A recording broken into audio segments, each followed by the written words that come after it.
فاتح یورپ حضرت طارق بن زیاد قسط نمبر 25 اپنا اسلامک اسٹوڈیو۔ ناظرین، جمع دار نے کہا حضور جلدی وہاں تشریف لے چلیے جہاں جنگ ہو رہی ہے۔ قلعہ دار ضرور چلوں گا، تم اپنے ماتحت سپاہیوں کو جمع کر لو، میں تیار ہو کر آتا ہوں۔ ناظرین، قلعہ دار چلا گیا اور جمع دار نے اپنے ماتحت سپاہیوں کو ڈھونڈ ڈھونڈ کر اکٹھا کیا۔ ناظرین، تھوڑی دیر میں قلعہ دار آ گیا۔ اس نے آتے ہی کہا اگر تمہارے سپاہی جمع ہو گئے ہیں تو آؤ میرے ساتھ۔ جمع دار چلیے حضور۔ ناظرین، قلعہ دار ان سب کو اپنے ہمراہ لے کر روانہ ہوا۔ محل سے باہر نکل کر یہ سب گھوڑوں پر سوار ہوئے اور فصیل کی طرف چلے۔ اس وقت آفتاب نکل آیا تھا اور دھوپ تمام بھیگی چیزوں پر پھیلنے لگی تھی۔ ناظرین، مسلمانوں نے اپنے لشکر کے کئی حصے کر لیے تھے۔ ایک حصہ بیرکوں کے سپاہیوں پر حملہ کر رہا تھا، دوسرا برجوں میں سے آنے والوں سے لڑ رہا تھا اور تیسرا ان کے شہریوں سے جنگ کر رہا تھا جو وطنیت کے جذبے سے سرشار ہو کر لڑنے لگے تھے، مگر ان کے حملے زیادہ تر بیکار جا رہے تھے۔ ان میں سے جو بھی حملہ کرنے کے لیے آگے بڑھتا مسلمانوں کی تلوار کا شکار ہو جاتا تھا۔ ناظرین، ان کی دلیری اور قوت کثرت کچھ بھی ان کے کام نہیں آ رہی تھی۔ مسلمان شیروں کی طرح ان پر جھپٹ جھپٹ کر حملہ کر رہے تھے اور ان کی تلواریں انہیں چیر پھاڑ رہی تھی۔ مسلمانوں کے کپڑے، ہتھیار، زین سب پانی میں بھیگے ہوئے تھے۔ ناظرین، خون کے فوارے انہیں سرخ رنگ میں رنگ رہے تھے۔ ایسا معلوم ہوتا تھا کہ ہر مسلمان خون کے دریا میں غوطہ لگا کر آیا ہو۔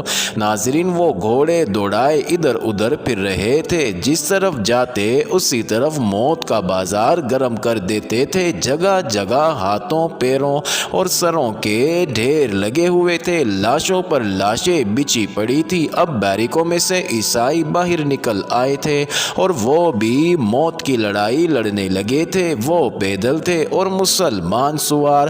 ناظرین، اگرچہ وہ بہت زیادہ تھے اور مسلمان بہت کم، لیکن ان میں مسلمانوں کا جوش و جذبہ نہیں تھا، نہ ہی جرت اور ہمت تھی، اس لیے وہ قتل ہو رہے تھے اور وہ انہیں قتل کر رہے تھے۔ ناظرین، عیسائی چاہتے تھے کہ کسی طرح مسلمانوں کو مار ڈالیں یا انہیں قلعے سے باہر نکال دیں، مگر یہ ان کی طاقت سے باہر تھا۔ اگرچہ مسلمان بھی شہید ہو رہے تھے مگر بہت کم، اتفاقیہ ہی کوئی مر جاتا تھا، لیکن عیسائی جلدی جلدی اور کثرت سے مر رہے تھے۔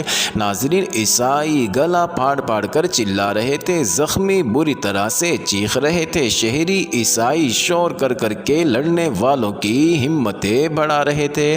ناظرین، ان کی مختلف آوازوں سے قلعہ گونج رہا تھا۔ چونکہ رات بھر زور و شور سے بارش ہوتی رہی تھی، اس لیے پانی ابھی تک نالیوں میں تھا۔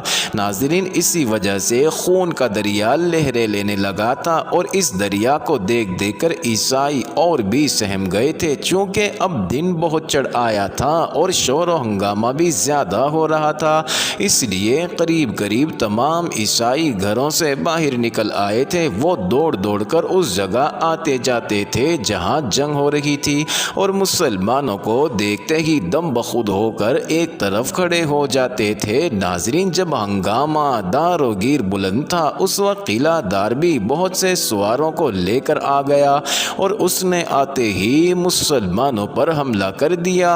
یہ حملہ مغیث الرومی کے دستے پر ہوا۔ ناظرین، انہیں جوش آ گیا اور انہوں نے ہر جگہ سنبھل سنبھل کر پرشور نعرہ بلند کیا۔ ان نعروں کی آوازوں سے عورتوں اور بچے اچھل پڑے۔ ناظرین، لڑنے والے ڈر گئے اور نہ لڑنے والے مرد سہم گئے۔ مسلمان نے نعرہ لگاتے ہی زور و شور سے حملہ کیا اور عیسائیوں کو گھاس پھوس کی طرح کاٹنا شروع کر دیا۔ ناظرین، ادھر مغیث الرومی کا دستہ تھا جبکہ دوسری جانب قلعہ دار کے ساتھ 2000 سوار تھے۔ ظاہر ہے کہ برابر کا مقابلہ نہ تھا، مگر مسلمان جو قلت اور کثرت کی پرواہ نہ کیا کرتے نہایت جرت اور بہادری سے لڑنے لگے۔ ان کی بے پناہ تلواریں سر و تن کے فیصلے کرنے لگیں۔ ناظرین، موت بڑی تیزی سے روحیں قبض کرنے لگیں اور جنگ کے شعلے بھڑک کر دور تک پھیل گئے۔ ناظرین، تمام عیسائیوں کو مسلمانوں پر بہت غصہ آ رہا تھا کہ مسلمان نہ مرتے ہیں نہ قلعے سے باہر نکل نکلتے ہیں بلکہ ایک جگہ جمع ہوئے نہایت دلیری سے لڑ رہے تھے اور جو کوئی بھی ان کی تلوار کی زد میں آتا اسے کاٹ ڈالتے تھے۔ مسلمانوں کی تلواروں میں سے انہیں موت کی جھلک نظر آ رہی تھی، اس لیے وہ محض اپنی جانیں بچا رہے تھے۔ جو مسلم دستے شہر والے عیسائیوں سے لڑ رہے تھے انہوں نے مسلمانوں کو ختم کرنے کے لیے نہایت زور و شور سے حملہ کیا اور ایڑی چوٹی کا زور لگا دیا، مگر وہ بپرے ہوئے شیروں کو روک نہ سکے۔ مسلمانوں نے ان کا قتل عام شروع کر دیا، جس طرف ان کا رخ ہوتا پشتوں کے پشتے لگاتے چلے جاتے۔ ناظرین، صفوں کی صفیں الٹ دی اور مردوں کے ڈھیر لگا دیے۔ یہ کیفیت دیکھ کر شہری عیسائیوں کے چھکے چھٹ گئے۔ وہ سمجھ گئے کہ اب مزید 1 گھنٹہ اور مسلمان اسی طرح لڑتے رہے تو ان میں سے ایک بھی زندہ نہیں رہے گا۔ انہوں نے ہتھیار ڈال دیے اور امان امان چلانے لگے۔ مسلمانوں کو ان کے ہتھیار ڈالنے اور ان کی بزدلی پر بہت غصہ آ رہا تھا۔ وہ چاہتے تھے کہ ان سب کو قتل کر ڈالیں، لیکن ان کے سپہ سالار کی نصیحت تھی کہ نہتے پر ہاتھ نہیں اٹھانا، اس لیے مجبوراً انہیں گرفتار کرنا شروع کر دیا اور اپنی تلواریں میانوں میں ڈالنی۔ ناظرین، جس وقت انہیں گرفتار کیا جا رہا تھا تو تمام شہریوں نے اپنی گرفتاری کا سوچ کر رونا اور فریاد کرنا شروع کر دیا۔ ان کی آہ و بکا کی آوازیں سن کر عیسائیوں کی رہی سہی ہمتیں بھی ٹوٹ گئیں۔ وہ حسرت بھری نظروں سے مسلمانوں کو دیکھ رہے تھے۔ مسلمان ان کی نگاہوں کو دیکھ کر سمجھ گئے تھے کہ اب ان میں لڑنے کی ہمت نہیں رہی۔ انہوں نے ہتھیار ڈال دیے اور ہاتھ جوڑ جوڑ کر رحم کی التجائیں کرنے لگے۔ ناظرین، مسلمانوں نے جنگ بندی کر دی۔ کچھ لوگ گرفتاریوں میں لگ گئے اور کچھ مغیث الرومی کے دستے کی مدد کے لیے بڑھے۔ مغیث الرومی اور ان کا دستہ نہایت جوش و خروش سے لڑ رہا تھا، لیکن عیسائی زیادہ تھے اور مسلمان بہت، اس لیے عیسائی بھی نہایت دلیری سے لڑ رہے تھے۔ ناظرین، وہ چاہتے تھے یا پھر ان کا خیال تھا کہ وہ ان مٹھی بھر مسلمانوں کو ختم کر ڈالیں گے، مگر مسلمان حلوائے تر نہ تھے۔ وہ نہایت شجاعت سے لڑ رہے تھے اور پھرتی سے انہیں قتل کر رہے تھے، جبکہ یہاں خون ریز معرکہ کارزار گرم تھا۔ ان مسلمانوں نے بھی حملہ کر دیا جو باریکوں کے سامنے سے آئے تھے اور کچھ ایسی شدت سے حملہ کیا کہ صلیبی سپاہی تاب نہ لا کر پیچھے ہٹنے لگے۔ ناظرین، ادھر مغیث الرومی اور ان کے دستے نے بھی سنبھل کر حملہ کیا۔ ان دونوں حملوں میں مسلمانوں نے عیسائیوں کی کثیر تعداد کو قتل کر ڈالا اور جو ہی انہوں نے دوسرا حملہ کیا عیسائی بے تحاشا بھاگے۔ ناظرین، قلعہ دار سب سے آگے تھا۔ مسلمانوں نے ان کا تعاقب کرنا چاہا، لیکن مغیث الرومی نے انہیں منع کر دیا اور سب مسلمانوں کو ایک جگہ جمع ہونے کا حکم دے دیا۔ ناظرین، حکم سنتے ہی ہر طرف سے مسلمان سمٹ سمٹ کر جمع ہونے لگے۔ مسلمان چونکہ ساری رات کے بھیگے ہوئے جاگتے اور سفر کرتے رہے تھے اور پچھلی رات سے مسلسل لڑ رہے تھے، اس لیے تھک کر چور ہو گئے تھے۔ اس کے علاوہ مغیث الرومی کو اندیشہ ہوا کہ زیادہ عرصہ تک بھیگے کپڑے پہنے رہنے سے کہیں مسلمانوں کو نمونیا نہ ہو جائے، اس لیے انہوں نے سردست انہیں تعاقب کرنے سے روک دیا۔ ناظرین، جب تمام مسلمان اور سارے قیدی ایک جگہ جمع ہو گئے تب مغیث الرومی نے مسلمانوں کو کپڑے بدلنے کو کہا، لیکن مشکل یہ پیش آئی کہ تمام مسلمانوں کے کپڑے خیموں میں تھے۔ چنانچہ یہ دیکھ کر مغیث الرومی نے 500 آدمیوں کو اسلامی خیموں میں بھیجا اور انہیں ہدایت کی کہ وہ خیمے اکھیڑ کر تمام سامان کے لدوا لائیں، اور باقی کے مسلمانوں کو حکم دیا کہ بھیگے کپڑے اتار کر دھوپ میں بیٹھ جائیں، صرف ایک شلوار پہنے رکھیں۔ ناظرین، مسلمانوں نے ان کے حسب حکم سوائے شلواروں کے تمام کپڑے اتار دیے اور منہ ہاتھ دھو کر دھوپ میں جا بیٹھے۔ ناظرین، کچھ دیر بعد خیموں کا تمام سامان منتقل ہو کر خیموں میں آ گیا اور مسلمانوں نے صاف اور دھلے کپڑے پہنے۔ فصیل کے قریب ہی خیمے کھڑے کر دیے گئے، قیدیوں کو خیموں کے درمیان میں رکھا گیا اور 250 آدمی پہرے پر مقرر کر کے باقی سب آدمیوں کو سونے کی ہدایت کی گئی اور وہ خیموں میں گھس گھس کر سو گئے۔ ناظرین، مغیث الرومی کے ہمراہیوں نے آرام کیا اور ظہر کے وقت اٹھ کر انہوں نے نماز پڑھی، کھانا کھایا اور وہ سب قلعے کا جائزہ لینے چلے۔ ناظرین، امامن بھی قلعے کے اندر آ گیا اور وہ اپنا مکان اور دیگر سامان دیکھنے لگا تھا۔ اس کا مکان محفوظ تھا۔ وہ مغیث الرومی کے پاس اس وقت آیا جب وہ قلعے کا جائزہ لینے جا رہے تھے۔ اس نے دریافت کیا، کہاں جا رہے ہیں آپ؟ مغیث الرومی: میں قلعہ کو دیکھنے جا رہا ہوں امامن، ابھی آپ کو ایک مقام فتح کرنا باقی رہ گیا ہے۔ مغیث الرومی: کون سا؟ امامن: گرجا۔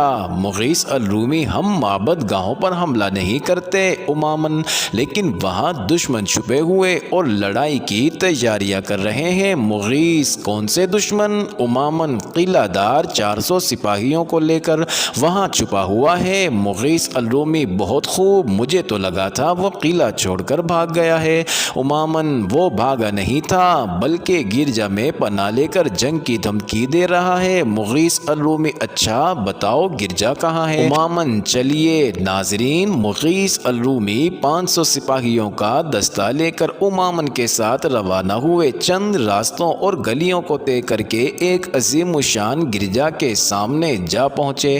یہ گرجا نہایت بلند اور خوبصورت تھا۔ اس کی 4 دیواری اتنی اونچی تھی کہ قلعے کے اندر ایک اور قلعہ لگتا تھا۔ مغیث الرومی نے اس کی فصیل کے قریب پہنچ کر بلند آواز سے کہا، عیسائیوں، یہ گرجا ہے، معبد گاہ کہلاتا ہے۔ تمہیں اس جگہ آ کر چھپنا مناسب نہیں، لیکن اب جب کہ تم آ کر چھپ گئے ہو تو میں تم کو امن اور پناہ دیتا ہوں۔ تم ہتھیار ڈال دو اور گرجے سے چپ چاپ نکل کر جہاں جانا چاہے چلے جاؤ، کوئی تم سے تعرض نہ کرے گا۔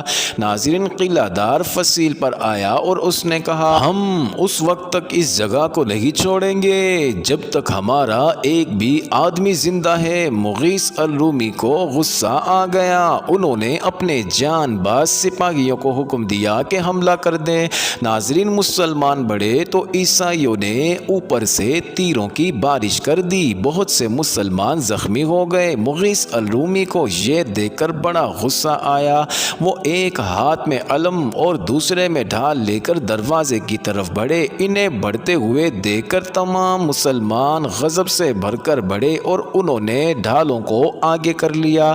ناظرین، عیسائیوں نے پوری شدت سے تیر اندازی شروع کر دی، مگر جان باز و سرفروش مجاہدین نے تیروں کی پرواہ نہ کی۔ وہ زخمی ہونے کے باوجود آگے بڑھتے رہے، یہاں تک کہ وہ عین فصیل کے قریب آ گئے۔ مغیث الرومی نے لوہے کا گرز نکال کر پھاٹک پر مارا۔